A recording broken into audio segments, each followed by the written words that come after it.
Hoje nós estamos começando uma nova série. Uma série que eu acredito será marcante para nós aqui na Comunidade Viva, visto que todos nós temos cicatrizes.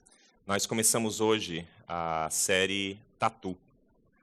E porque a série Tatu pode carregar algumas mensagens com ruído, eu gostaria de começar falando um pouquinho de tatuagens. Tá? Eu não vou tirar a camisa para mostrar a minha. Afinal de contas, isso é algo restrito à minha pessoa. Não, brincadeira. Se você quiser depois ver, chega mais e com a permissão que a ciência da Alessandra, você pode ver, sim, a minha tatuagem. Mas talvez seja mais fácil ver, aqui está, no tornozelo dela, né? Tornozelo esquerdo da Alessandra. Eu devia ter tirado uma foto e colocado aqui em cima, mas talvez alguns se ofendessem pelo pastor e para o inferno, porque tem tatuagem. Mas eu não vou para o inferno porque tem tatuagem. Na verdade, se você tem tatuagem, não importa quantas sejam, você provavelmente também não vai. Não, pelo menos não por causa da tatuagem. Talvez você vá por outros motivos, né? E isso eu não posso garantir. Mas pela tatuagem eu acredito que não. Tá? E eu quero, antes de entrar na série, que não tem nada a ver com tatuagem. Tá bom? Ou melhor, tem, mas não tem. Eu queria falar um pouquinho sobre tatuagem na Bíblia. Parece-me que existe um texto antiquíssimo da Bíblia, na Bíblia hebraica, na verdade, lá no que os cristãos costumam chamar de Antigo Testamento, em Levítico 19, existe um texto que fala a respeito de marcas no corpo. Eu gostaria de correr lá rapidamente para matar umas panes daqueles que talvez ainda estejam tensos porque a Comunidade Viva vai falar sobre tatuagem. Sim, não. Diz assim o texto, em Levítico 19, 26. Não comereis coisa alguma com sangue. Tá bom? Então, se você fizer tatuagem, não coma a sua própria carne, porque vai ter sangue. Não, a brincadeira não é essa, não. Galinha cabidela, tá? Sarapatel. O que mais leva sangue? Picanha com a sanguinha escorrendo, né? Essas coisas você não deve comer, tá bom? Então, queima a picanha, nada de mal passado, nada de animal estrangulado, tá? O animal tem que ser drenado, então você precisa comer comidas kosher. Já ouviu falar em comidas kosher? Animais mortos do jeito certo, porque existe uma lei sacrificial, uma lei ritualística, judaica, na Bíblia hebraica, que você talvez precise seguir. Eu digo você, tá? Essa lei não se aplica a mim, mas você talvez precise seguir com o que você come. Além disso, ele continua falando, não agourareis nem adivinhareis. Você sabe o que é agouro? É tipo maledicência, é tipo o que acontece nos filmes de Harry Potter, né? De esconjurar e coisas assim. Isso é agouro, e nem adivinhareis. Aí ele continua, não cortareis o cabelo arredondando os cantos da vossa cabeça. Então, homens, Bahia, lembra quando você deixou meio que Black Power? Tem que ser daquele jeito. E a barba também, nada de deixar redondinho do lado, tá bom? Canela, bom de ter aqui, cara. Nada de cortar, o cara tem que deixar meio que assim, pH inferno direto. Nem pro purgatório ele vai. Assim, sabe? Uma escala só, pip, pip, lá direto. Porque nada de tosar aqui. Vocês já viram, agora com todo respeito, judeus ortodoxos? Judeus ortodoxos usam normalmente um chapéu. E aqui ao lado eles têm alguns encaracolados de cabelo, né? E as barbas também, normalmente você olha e você vê assim, cara, barba meio que desgrenhada, sem tosa. Porque eles não podem tosar, de acordo com a lei. Continua aqui. Então, não danificarás a ponta da tua barba. Então, nada de cavanhaque, nada disso. É aquele negócio meio que... pelos mortos não dareis golpes na vossa carne. Sabe o que é flagelar a carne? Né? Pelos mortos. Isso acontece muito no mundo árabe, no mundo não só árabe, mas no mundo ali babilônico, persa, sírio, aquela parte do mundo. As pessoas até hoje, chorando pelos mortos, eles se flagelam como um ritual religioso, inclusive. E aí ele continua, nem fareis marca alguma sobre vós. Eu sou o Senhor. Ele continua, Não contaminarás a tua filha, fazendo-a prostituir-se, para que a terra não se prostitua, nem encha-se de maldade. Isso aí está falando sobre prostituição cultual. Sabe aquela prostituição que nos templos de Atenas, Afrodite, e também no mundo persa, no mundo babilônico, no mundo sírio tinha? É isso, não ofereça sua filha para ser uma sacerdotisa prostituta. Continua. Guardeis os meus sábados e o meu santuário reverenciareis. Guardareis o meu sábado e o meu santuário reverenciareis. Eu sou o Senhor. Não vos virareis para os adivinhadores e encantadores. Não os buscareis, contaminando-vos com eles. Eu sou o Senhor vosso Deus. Vocês conseguem ver que toda a moldura desse texto de Levítico 19 é uma moldura religiosa. É uma moldura de contraste entre o que era o relacionamento com Deus, que Yahvé queria com o seu povo, separando dos povos do lado, e o que eles não deveriam se envolver como povo de Deus. Eles não deveriam se envolver com as carnes da forma que os outros povos matavam os animais. Eles não deveriam se envolver com rituais pagãos. Eles não deveriam se envolver como sacerdotes e sacerdotisas cultuais daqueles cultos também. E nos momentos de lembrança e até mesmo lembrança dos mortos, eles não deveriam se marcar como rituais ou se flagelar. Essas marcas eram tatuagens, até como hoje em dia, tanto na África quanto na região arábica, as pessoas continuam a se tatuar ritualisticamente, mostrando o clã a qual pertencem, mostrando quais são os seus ancestrais e adorando esses ancestrais com marcas no seu corpo. E isso é a tatuagem que Levítico fala já há milênios. Fora isso, a tatuagem está liberada. Beleza? Se você tem mais de 21, se você tem aprovado isso pelo seu marido ou pela sua esposa, se você tem a tatuagem aprovada pelo seu pai, pela sua mãe, pela pessoa com quem você quer casar algum dia, porque tem gente que não casa com tatuado, porque tatuado é gente ruim, problemática, safado, vagabundo, né? Normalmente. E eu estou falando por experiência própria, tá? Normalmente é assim que olham para mim quando descobrem: você é tatuado, Winston, e você é pastor? É. Ah, tá, eu pensava que só vagabundo tinha tatuagem. Aí, imagina como é que a gente se sente, né? Eu não sei se eu me sinto um vagabundo ou um santo tatuado. Não sei. Deus está trabalhando na minha vida.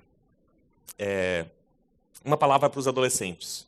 Bom, eu sei que na adolescência, a gente vai para as praias, a gente vê aquele povo tatuando rena, né? A gente fala: pô, um dia eu vou ter uma permanente. Uau! Espera. Sabe por quê? Porque na adolescência a gente faz tanta besteira. A gente acha que gosta de algumas coisas e tatua no nosso corpo, sabe? Com 18 anos.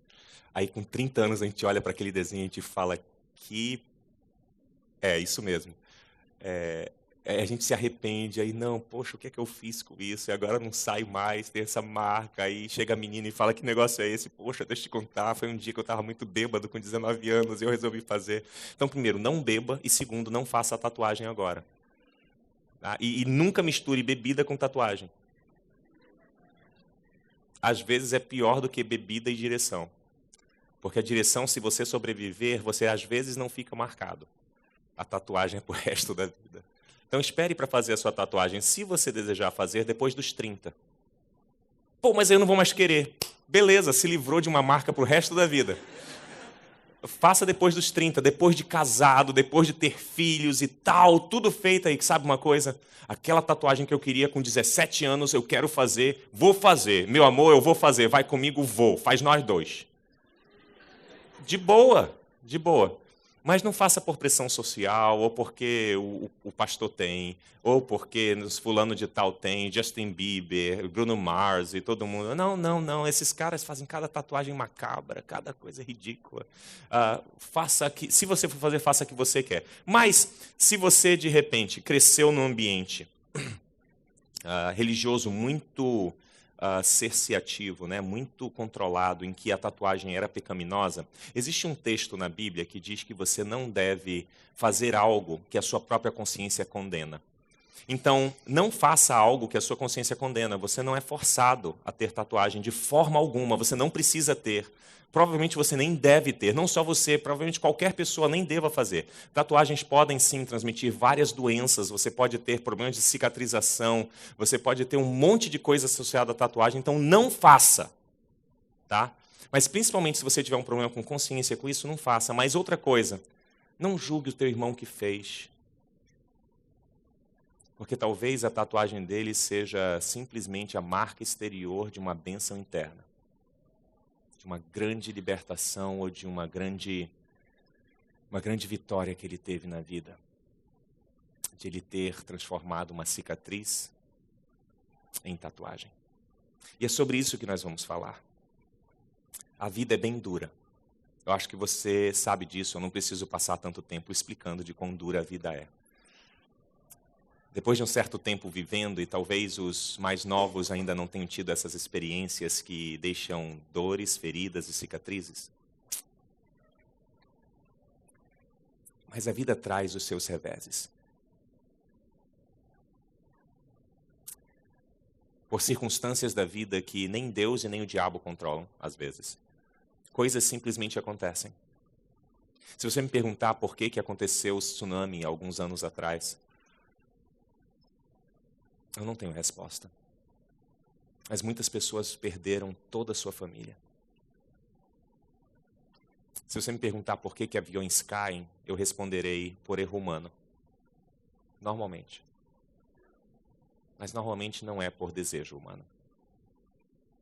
Se você me perguntar por que crianças e meninos ou mulheres são abusados e estuprados, eu direi a você, maldade humana. Animais estão soltos por aí, travestidos de humanos.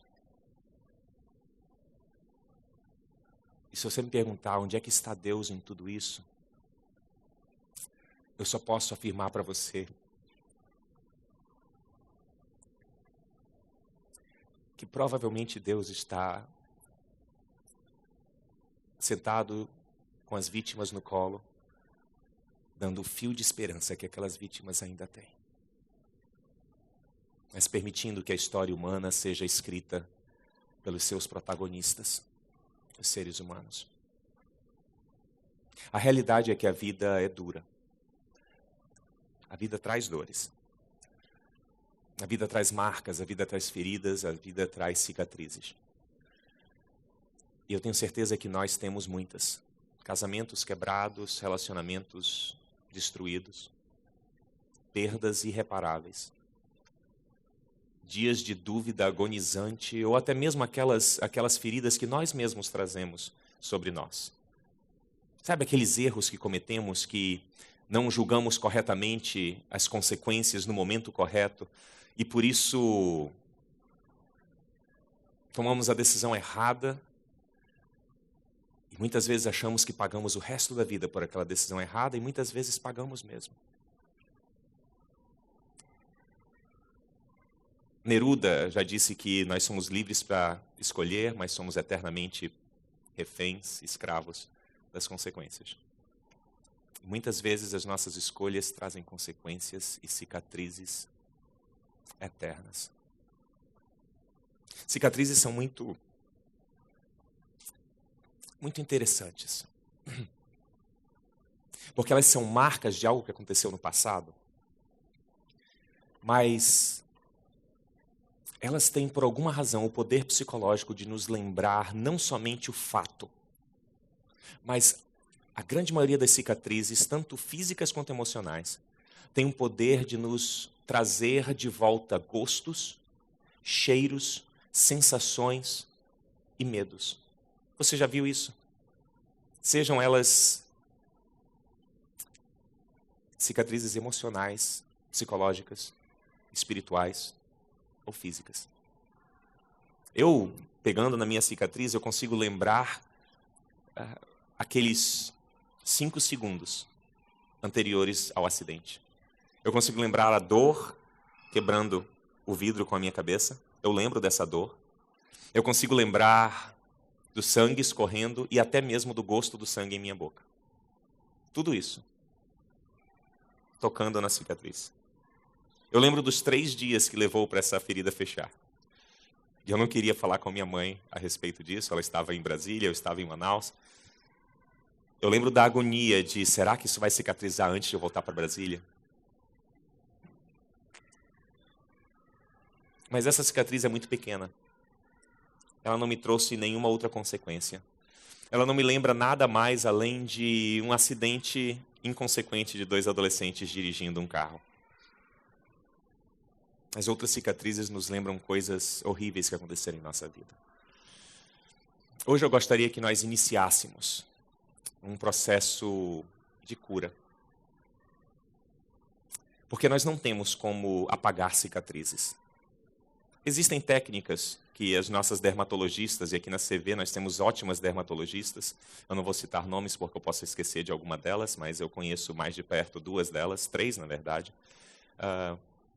E elas têm técnicas que podem amenizar as marcas, podem até mesmo fazer algumas cicatrizes desaparecerem, mas essas são somente as cicatrizes físicas.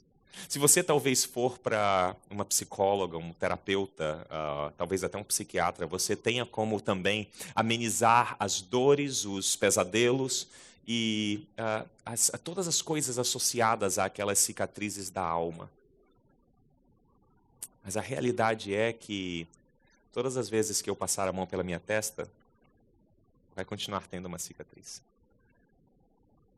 Portanto, o que nós podemos fazer desse lado da eternidade é talvez permitir que o mestre tatuador transforme nossas cicatrizes em tatuagens. Transforme as nossas marcas de dor em obra de arte.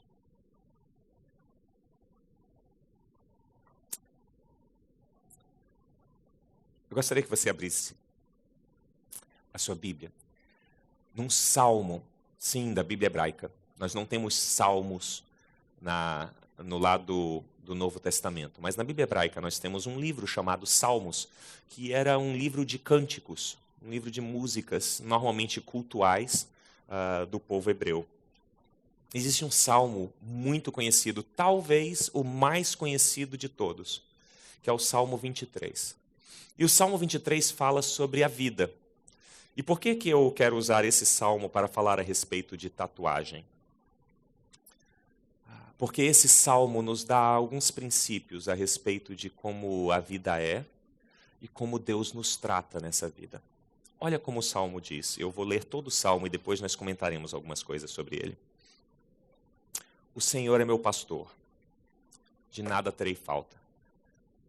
Em verdes pastagens me faz repousar e me conduz às águas tranquilas. Restaura-me o vigor, guia-me nas veredas da justiça por amor do seu nome. Mesmo quando eu andar por um vale de trevas e morte, não temerei perigo algum, porque tu estás comigo. A tua vara e o teu cajado me protegem. Preparas um banquete para mim à vista dos meus inimigos. Tu me honras, Senhor, ungindo a minha cabeça com óleo e fazendo transbordar o meu cálice. Sei que a bondade e a fidelidade me acompanharão todos os dias da minha vida e voltarei à casa do Senhor enquanto eu viver. O Salmo 23 é muito interessante porque ele é um salmo muito realista. Porque normalmente na nossa vida de caminhada com Deus, falando sobre cicatrizes, dores, feridas e a arte que Deus faz de tudo isso, nós somos muitas vezes tentados a imaginar que a vida aos pés do Senhor, a vida caminhando com o Criador, é uma vida imune às vicissitudes e circunstâncias da vida. Sabe, existe um certo folclore, uma certa lenda, um certo mito associado à vida próxima de Deus, que associa a vida próxima de Deus com uma família perfeita sem circunstâncias difíceis. Sabe, aquela família Doriana. A família Doriana é cristã evangélica. Pelo menos assim está na lenda. Eles acordam cedo, o pai está lendo o jornal, o filho acorda sem gritar, sem chorar, sem pedir gagal. Chega na mesa e passa manteiga no pão e come o pão sozinho. Ele sozinho faz tudo aquilo. Não há dificuldades, não há briga entre os casais, não há nada, só há Doriana. E nem Doriana existe mais, né? Existe Doriana ainda? Existe? Existe Doriana? Eu estou usando Becel agora. Não, mentira. Eu estou precisando, mas eu continuo usando as outras marcas. Becel é muito cara.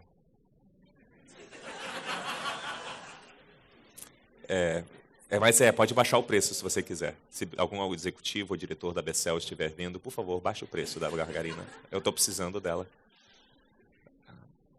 Eu ouvi alguém falar, é só parar de comer manteiga e margarina. É uma opção. Mas a vida não é assim.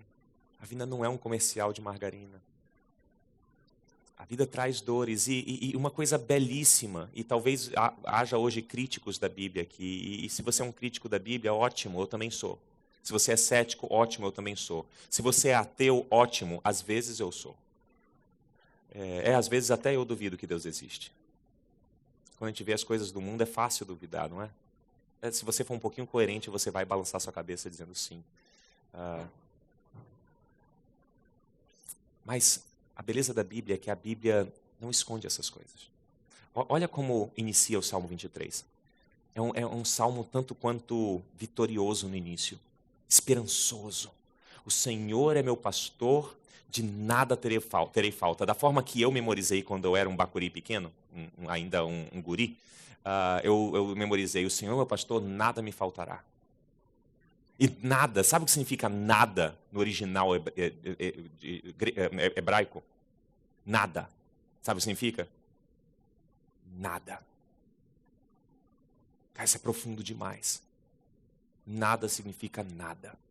Portanto, o Senhor é o meu pastor. É Ele que cuida de mim. Eu não sei se no nosso mundo secularizado, urbano, poluído, sem ovelhas por aí, nós temos algum conceito de pastor ainda. Mas pastores eram aqueles que, caminhando com as ovelhas em campo aberto, com todas as circunstâncias possíveis de animais selvagens, arbustos cheios de espinhos e ovelhas que são bichos burros, com todo respeito às ovelhas, mas ovelhas que são bichos burros, que vão para onde querem, não seguem ninguém, e quando eu tenho macho alfa, elas até que seguem algumas, mas normalmente elas vão para qualquer lado, onde acharem que estiver melhor, a ovelha faz besteira para todo lado.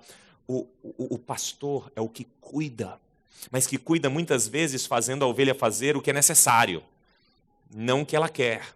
E a ovelha faz de tudo, a ovelha se perde, a ovelha se machuca, e a ovelha é um bicho tão frágil que quando se machuca normalmente morre. Bicheira mata a ovelha, o pelo encravado mata a ovelha, tudo mata a ovelha. E nessa época em que esse texto provavelmente foi escrito pelo rei Davi, ou alguns dos seus súditos, artistas e poetas, e ele tomou o nome para si, o poema para si, isso também acontecia no passado. Mas eles tinham muito vivo em suas mentes o caráter do pastor que cuida. E esse pastor que cuida é associado ao nosso Senhor. O Senhor é o meu pastor, Ele cuida de mim. Eu sou uma ovelha burra. Eu tomo decisões erradas, eu me firo facilmente, eu tenho várias marcas pelo meu corpo, mas o Senhor é o meu pastor, de nada tenho falta. Sabe por quê? Ele me leva para pastagens verdes, Ele não deixa eu passar fome. Ele me leva para lugares que eu não consigo chegar, porque se eu for por mim mesmo, eu chegarei em lugares secos, e Ele me leva para pastagens verdes. Não somente isso, mas Ele me leva para águas que são tranquilas, porque águas mais agitadas podem me levar. A ovelha é tão burra assim, ela vai beber água e ela acaba se afogando. Ele restaura o vigor cuidando das feridas, Ele guia pelas veredas, indo de um lugar para o outro, mas as veredas da justiça, os caminhos corretos, retos. É isso que o pastor faz, ele nos protege. Então, o início do Salmo 23 parece que o salmista vai meio que desenhar um afresco meio que bucólico, né? Aquele negócio bem campestre, bem bonitinho, com aqueles passarinhos voando, sabe? Aquele coisa de tipo, como é que é? Chocolate com Pimenta, aquela novela que passou. É aquele negócio assim, bem, uau, tudo, né? Lindo. Mas então ele começa a descer para o vale. Ele fala assim: mesmo quando eu andar por um vale de trevas e morte, eu memorizei, mesmo que eu andasse pelo vale da sombra da morte. Isso parece ser mais... né? Ainda que eu ande pelo vale da sombra da morte, não temerei mal algum, porque tu estás comigo. A tradução melhor do hebraico não é a que eu memorizei, mas é a que está aqui, da Nova Versão Internacional. Mas quando eu andar. Porque o vale da sombra da morte não vem se. Ele vem quando. Não é uma possibilidade. O vale da sombra da morte é uma certeza. E o vale da sombra da morte não é necessariamente a morte. Mas é o vale da morte. É o vale do medo. É o vale da circunstância impossível. É o vale da doença, é o vale do divórcio. É o vale da morte daquela pessoa que era tudo para nós. É o vale da doença, é o vale do abuso, é o vale do estupro, é o vale da injustiça, é o vale da alienação parental, é o vale.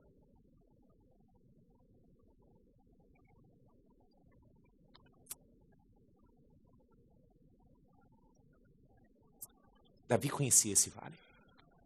O autor desse texto conhecia esse vale, porque ele várias vezes tinha ido até o vale da sombra da morte.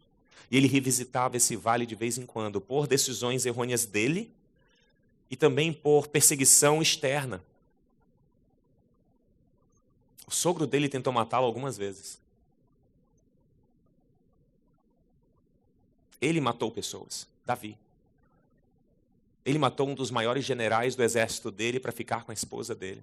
E depois teve um filho que morreu, de acordo com a Bíblia, em consequência desse adultério e desse assassinato. Se tinha um homem que sabia o que era Vale da Sombra da Morte, era o autor desse poema. E ele afirma que, mesmo quando eu andar pelo Vale da Sombra da Morte, não temerei mal algum, porque tu estás comigo. Portanto, eu gostaria de afirmar uma coisa para você.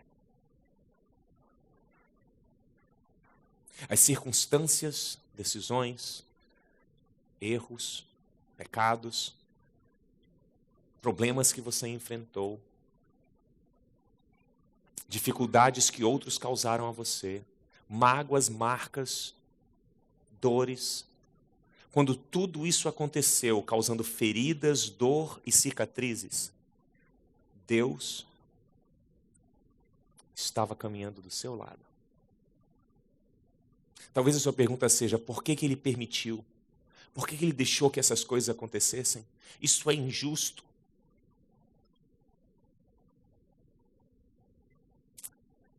Deus sabia que estava doendo.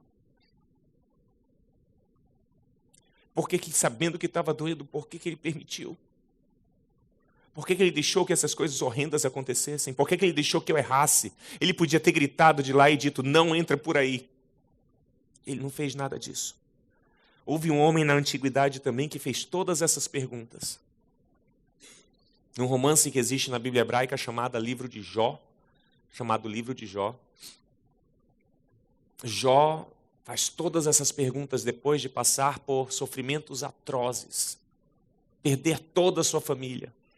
Restando somente a mulher para atazanar a sua vida. Sério? Leia depois a história de Jó. Amigos piores que inimigos. Porque amigos que diziam, amaldiçoa teu Deus e morre, porque não tem mais jeito, você fez alguma besteira na vida.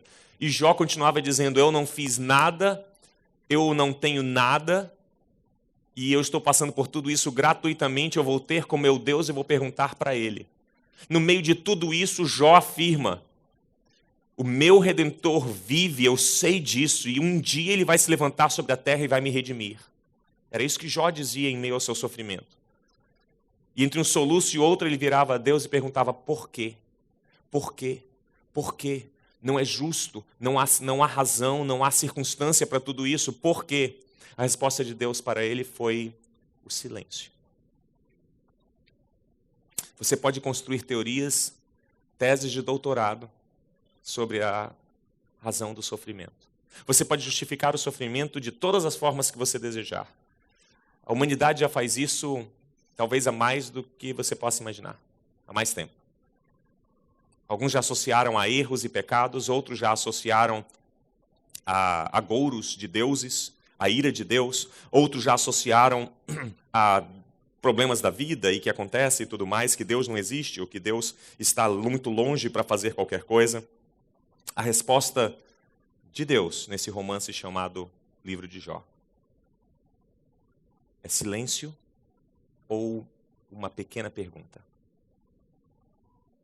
Quando Jó chega a Deus e pergunta, por que eu estou sofrendo?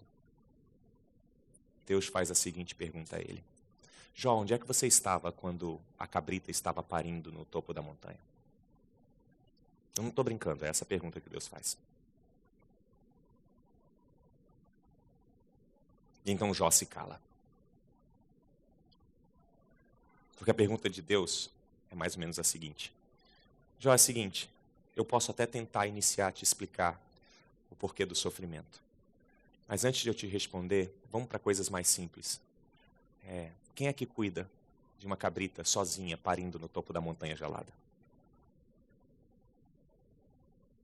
Essa é a resposta que Deus dá para o sofrimento. Ela não conforta muito, né? É por isso que o tema dessa série de palestras não é o livro de Jó.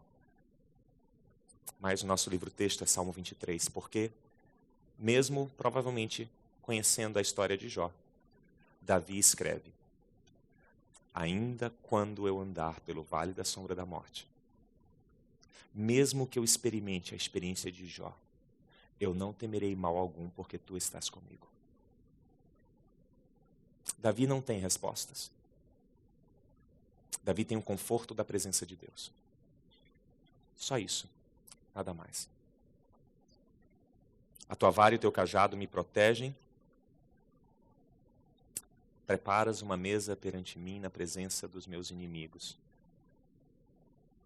Mesmo passando por inimigos, imagine os lobos, os ursos e os leões, esperando um aumento de leseira das ovelhas para pegar uma delas. Elas estão pastando com todos esses inimigos ao lado delas e o pastor está lá, com plena consciência de que os inimigos estão. E o pastor está lá com a sua vara e o seu cajado pronto a protegê-las. Unges a minha cabeça com óleo, meu cálice transborda. Sei que a bondade e a fidelidade me acompanharão todos os dias da minha vida e voltarei à casa do Senhor enquanto eu viver. Vocês notam que o Salmo 23 é um salmo esperançoso. Mas ele fala de dores, feridas e cicatrizes. Fala de um Deus que nos acompanha em meio à fabricação dessas cicatrizes. Isso pode ser um pano de fundo para o início de algumas conscientizações hoje de manhã. É bom nós lembrarmos que em João 16, Jesus nos lembra que no mundo nós enfrentaremos circunstâncias impossíveis, difíceis. Mas ele talvez com o Salmo 23 na cabeça, ele diz, mas tenho coragem. Eu passei por tudo isso. Muitas vezes no mundo evangélico, cristão, se lê esse texto, tipo, no mundo tereis aflições, tem de bom ânimo, tenham coragem, porque eu venci o mundo. Tipo, eu venci todas as coisas, então vocês também vão vencer, triunfo, vamos à vitória e o mundo é nosso. Não. A palavra é mais ou menos assim, vocês vão sofrer. As cicatrizes que vocês têm no corpo são reais, elas não são mentirosas, não são coisas que evaporarão quando vocês se tornarem um com o universo e perderem a sua personalidade, e então não mais terão desejo nem dor, porque a dor é ligada ao desejo, e assim vocês estarão livres de tudo isso. Não, não, não, não, não, não, não. Na Bíblia hebraica e no Novo Testamento não é assim que se trata dor, sofrimento, cicatriz, ferida. Se encara a cicatriz de uma forma real. Eu tenho cicatrizes na vida. No mundo na vida eu terei dores, eu terei aflições, eu terei tribulações, eu terei provações, eu terei testes, eu terei falhas, eu terei pecados, mas tenho coragem, porque eu enfrentei tudo isso e eu continuo vivo. Isso me dá esperança de que eu e você vamos sair dessa. Se você ainda está passando pelo momento de fabricação de cicatrizes, e provavelmente você está, se você está vivo, algum morto em nosso meio? Eu acho que não. Alguns parecem, mas são todos vivos. Você vai sair dessa. Há precedente. Há precedente até mesmo de solução para a morte. Jesus é o primogênito dentre os mortos. Ele enfrentou inclusive a morte e ressuscitou. E hoje ele vive. Portanto, no processo de fabricação da dor, do ferimento e da cicatriz, você vai sair dessa. Mesmo que a cicatriz permaneça aí para que você lembre do que ocorreu, isso vai terminar. Mas vai doer. Certamente vai doer. Existe um cara que eu já li, eu não vou dizer que eu li quase tudo que ele já escreveu, mas eu li muito do que ele escreveu. Ele é conhecido, é mais conhecido pela crônica infantil que ele escreveu, chamada Mundo de Nárnia, Nárnia, as Crônicas de Nárnia. Você já ouviu falar nas Crônicas de Nárnia de C.S. Lewis? Então, esse cara escreveu muitos livros e as Crônicas de Nárnia ele escreveu para crianças. Então, se você é adulto e não conseguiu ler, reveja a sua leitura. Tá bom? Ele escreveu para crianças. Mas ele tem um certo dizer que não me conforta muito, mas explica muito na minha vida, nas minhas próprias cicatrizes. Ele diz mais ou menos assim, que Deus muitas vezes é associado a um cirurgião, meio que sádico, mas isso num bom sentido. Porque ele opera sem anestesia. Porque ele crê que a dor faz parte da cura. Quando eu li isso, da pena de C.S. Lewis, eu passei a refletir sobre como Deus tem me operado, como Deus tem feito as cirurgias necessárias no meu caráter, na minha vida, até no meu corpo. Eu passei a ver que quase todas as mudanças significativas que houve na minha vida aconteceram em meio à dor. E provavelmente se não houvesse dor associada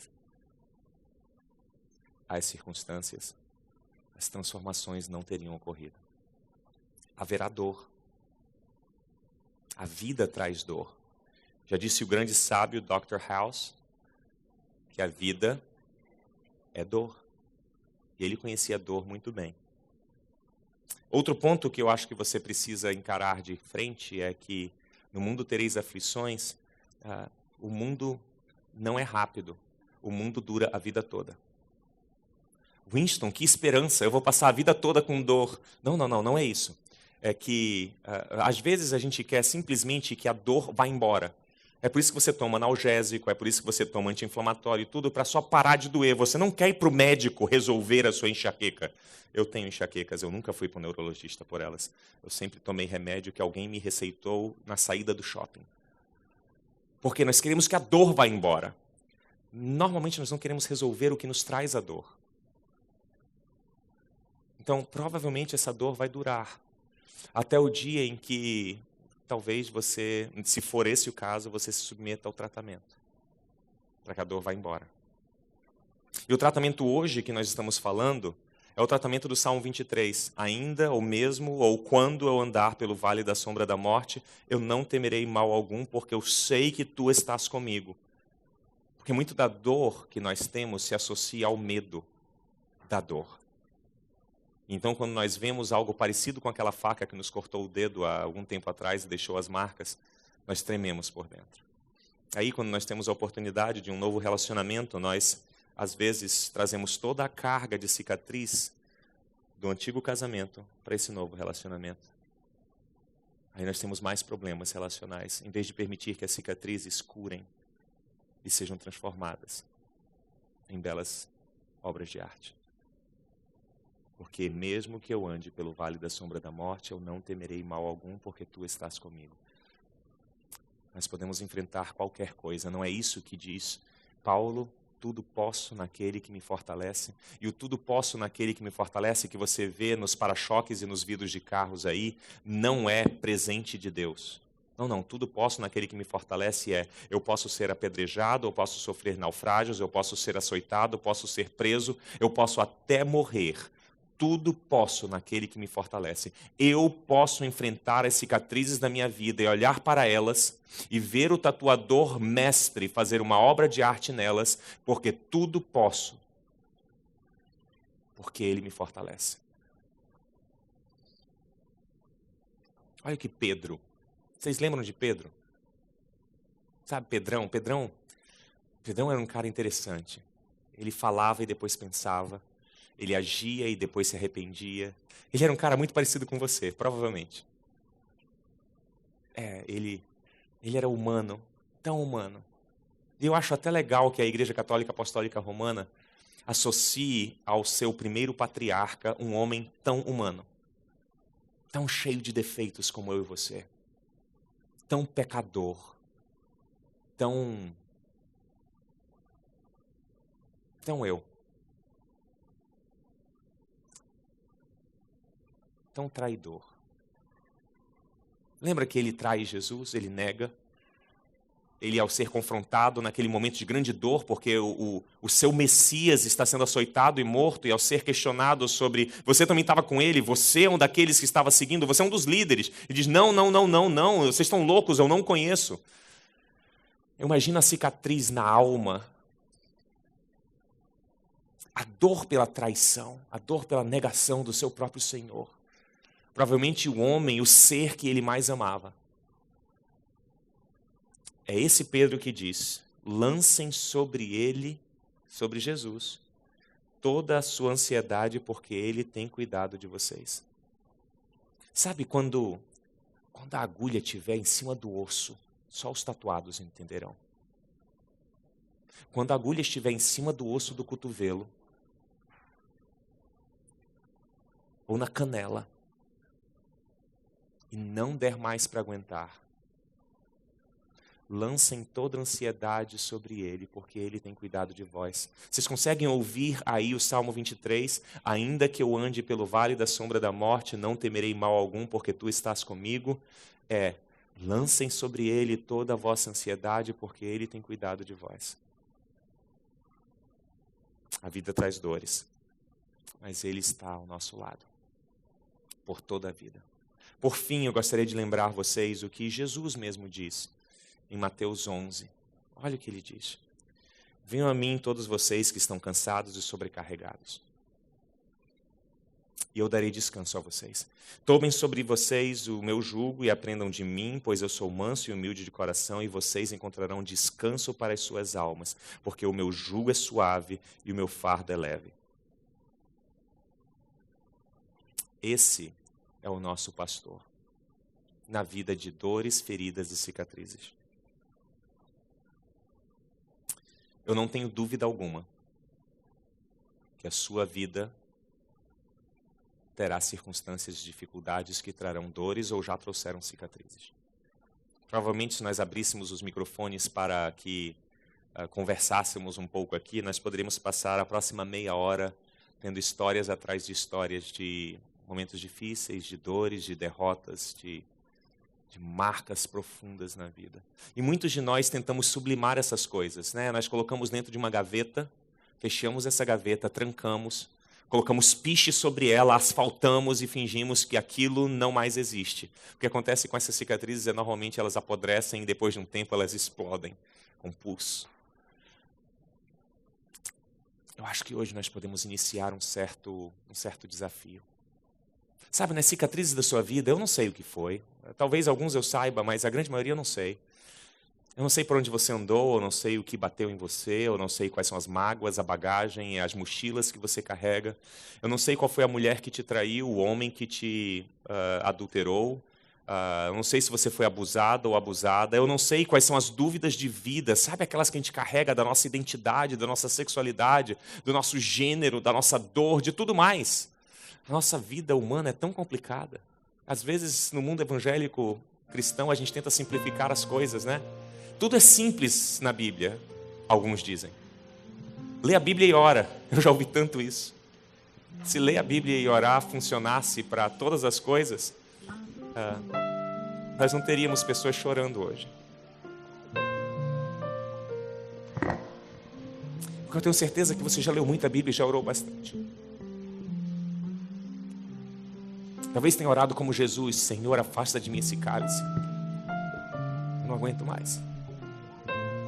Talvez tenha orado como Paulo, dizendo: Senhor, tira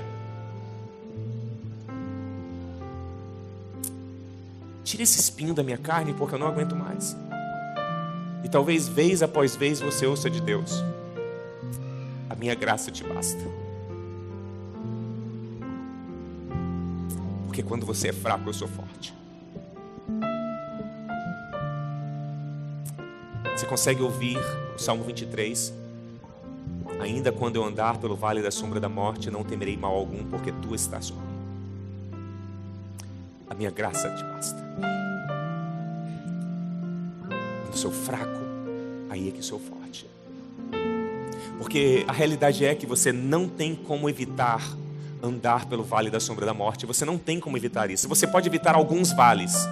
Você pode tentar ser sábio, tentar aprender com Cristo, tentar segui-lo como seu Senhor, para que você não venha a tomar decisões errôneas na vida e tenha pelo menos essas coisas garantidas. É possível ter sim um casamento estável, se você, marido, e se você, mulher, decidirem que vocês serão altruístas na vida de vocês, se dedicarão um ao outro e acima de tudo ao Senhor juntos, e buscarão juntos a face do Senhor, vivendo um para o outro com aquele amor descrito por Paulo no 1 Coríntios 13. O amor que é sofredor, é bondoso. O amor que tudo sofre, tudo crê, tudo espera, tudo suporta. Esse amor jamais acaba. É possível viver relacionamentos matrimoniais assim, com decisões. Isso é possível. É possível você viver decisão como pai, como mãe, de ensinar o teu filho no caminho que deve andar, e de acordo com esse provérbio, não promessa, até quando ele for velho, ele não se desviará dele. É possível. Sacrifício, dedicação, dor. É possível. É possível na vida corriqueira por aí, trabalhando, estudando e vivendo a vida. É possível viver uma vida digna e não corrupta. Às vezes até sofrendo consequências por você não se envolver em algumas coisas. Isso é possível, o nome disso é decisão. Mas fora disso, fora das decisões que você toma, que você pode controlar até uma certa medida, existe um mundo outro de dores, feridas e cicatrizes que você não controla. Existem acidentes de percurso. Existem coisas que outros fazem contra nós. Existem circunstâncias que acontecem. Simplesmente existem, e essas coisas vão machucar. Você não tem como escolher o machucado, mas você tem como escolher a perspectiva com a qual você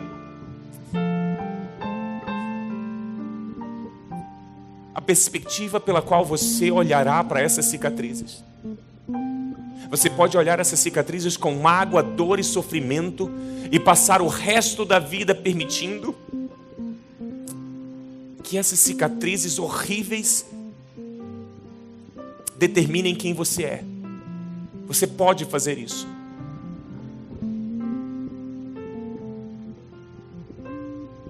Você pode passar o resto da vida acampado no vale da sombra da morte e nunca mais sair dele por causa de uma cicatriz. Você pode fazer isso.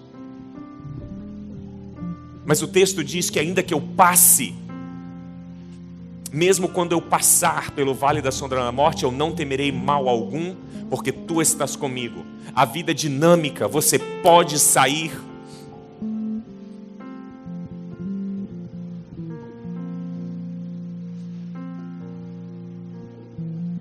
Você pode deixar esse vale, você não precisa se acampar aí. Você não precisa. Você pode seguir em frente. Porque tudo você pode naquele que te fortalece. Você pode ir embora. Você pode encontrar restauração. Você não pode apagar a cicatriz. Isso não tem como.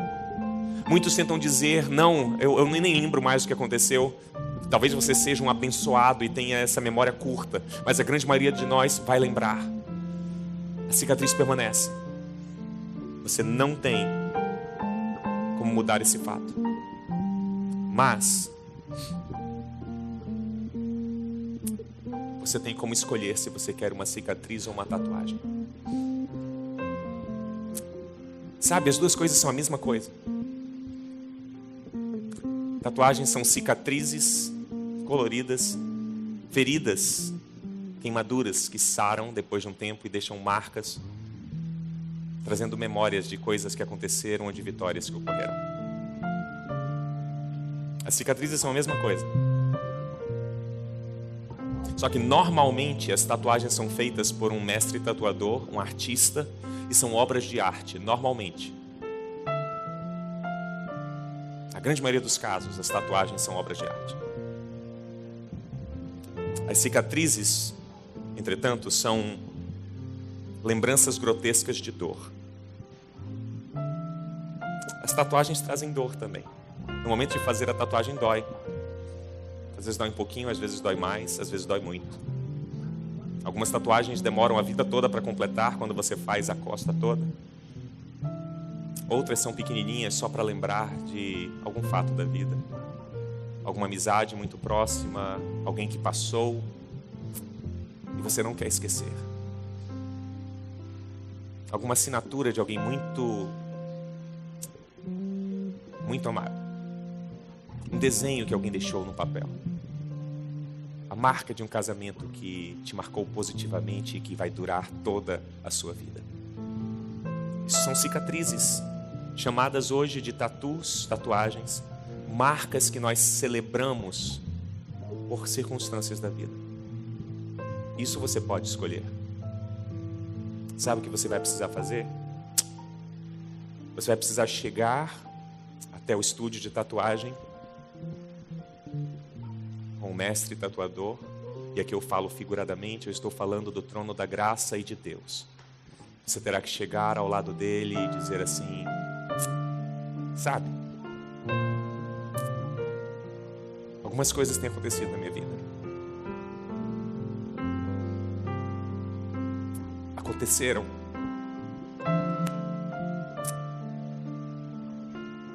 Essas são as minhas marcas.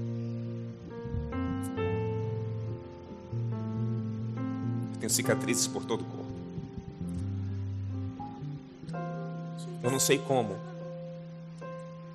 mas eu queria que o Senhor fizesse alguma coisa sobre elas.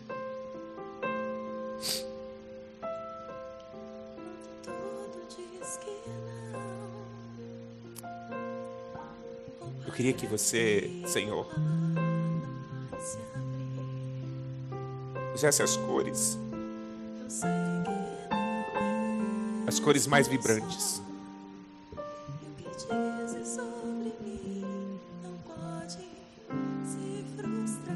Os desenhos mais vivos.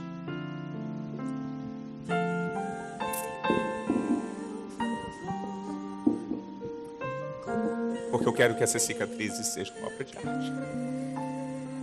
Eu quero olhar para elas e pensar nas vitórias que eu tive, mesmo em meio a dores.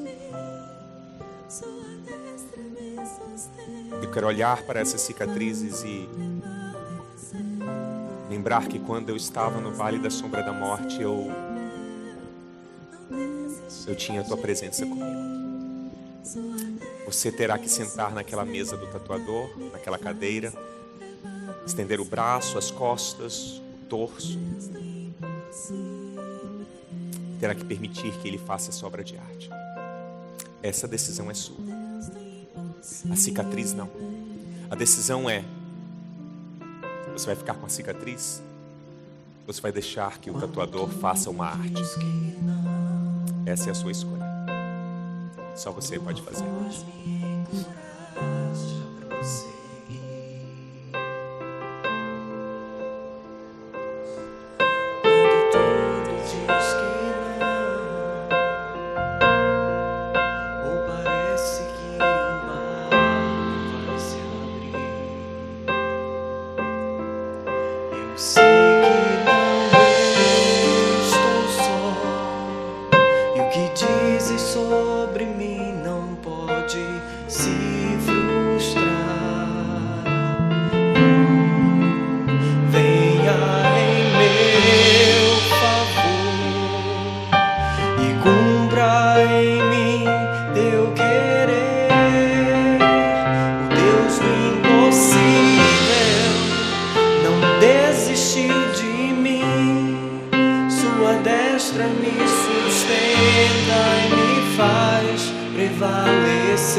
Tracers, o nome do filme.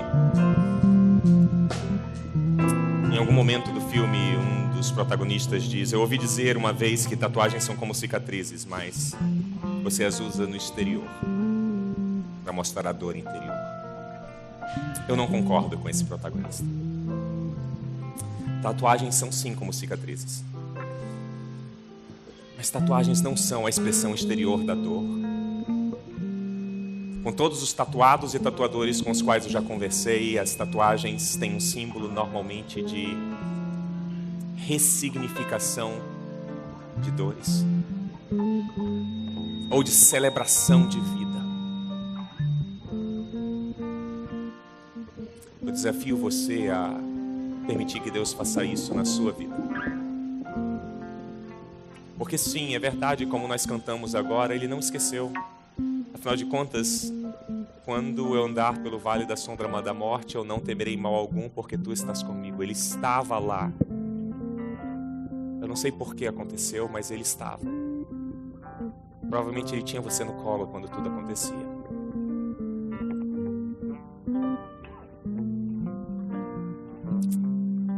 Ele pode transformar a sua cicatriz em tatuagem. A minha oração é que você permita que Ele faça isso. Você ora comigo?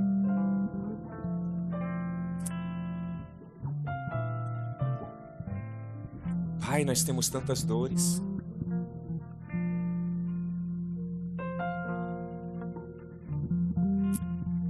Temos tantas feridas que tantas vezes marcam tanto as nossas vidas, que determinam quem somos, determinam nossa personalidade, determinam as nossas decisões na vida.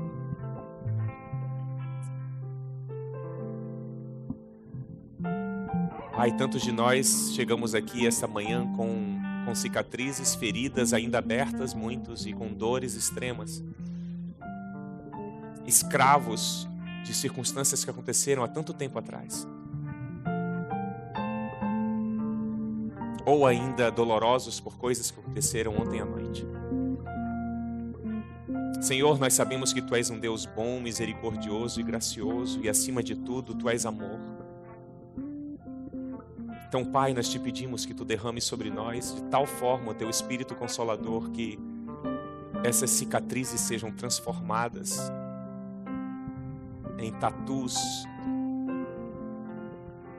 que de certa forma tenhamos orgulho de mostrar para os outros, dizendo da obra que Tu fizeste em nossas vidas, obra de arte.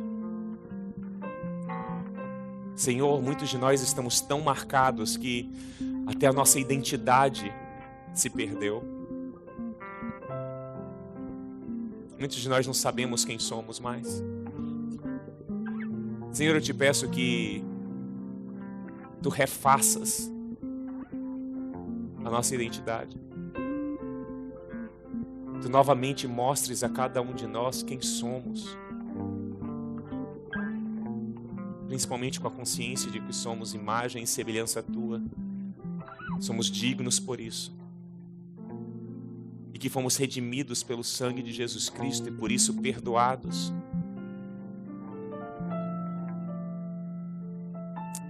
E portanto, não há mais condenação. Mesmo que haja cicatrizes, não há mais condenação. Senhor, o nosso pedido essa manhã é que Tu sejas o tatuador de nossa alma. E que assim Tu transformes as nossas cicatrizes em obras de arte.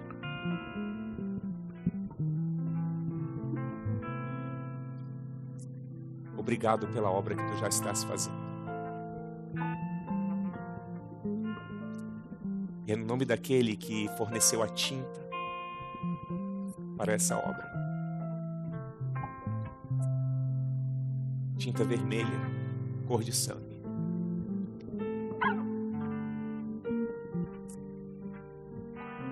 É no nome dele que nós oramos, agradecendo pelas nossas tatus. Amém.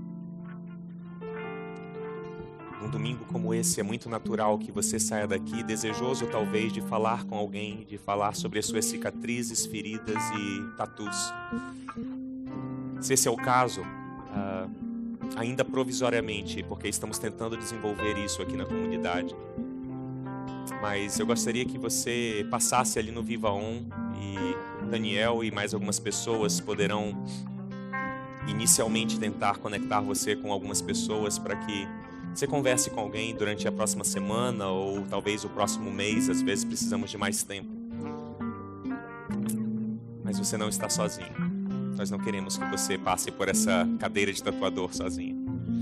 É bom ter alguém segurando nossa mão quando o artista está fazendo a obra dele. Porque até a tatuagem dói. Aqueles que desejam se inscrever, solteiros, divorciados, viúvos, que estão fazendo uma carreira solo, que já estão há mais de 3 meses aqui na comunidade, desejam fazer parte de um grupo de vida, chegue também lá no Viva On. Você pode dar seu nome, telefone e e-mail lá, mas a forma mais célere, mais rápida de você ter alguma resposta a respeito desses grupos de vida é através do aplicativo. Então eu incentivaria você a fazer somente pelo aplicativo. Mas se por alguma razão você é avesso a essas coisas eletrônicas, corre lá e dá seu nome e nós faremos isso para você. Se você tiver dificuldade de baixar, corre no Viva On também, eles vão auxiliar você por lá. Deus abençoe vocês. Semana que vem nós falaremos não só sobre a vida, mas sobre cicatrizes. Nós desceremos um pouquinho mais falando sobre as feridas e cicatrizes. Deus abençoe vocês.